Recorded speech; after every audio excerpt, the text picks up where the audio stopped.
aircon. Ayan o. Kaya binutasan namin dito para libre yung hangin makapasok. Habang ma-speed ang takbo, mas malakas yung hangin.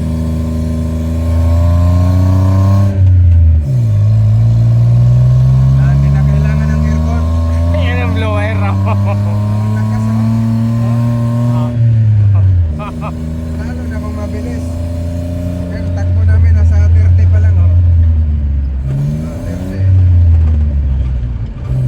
Oh, bilis oh. Ay, lakas. Tasugan. Presko.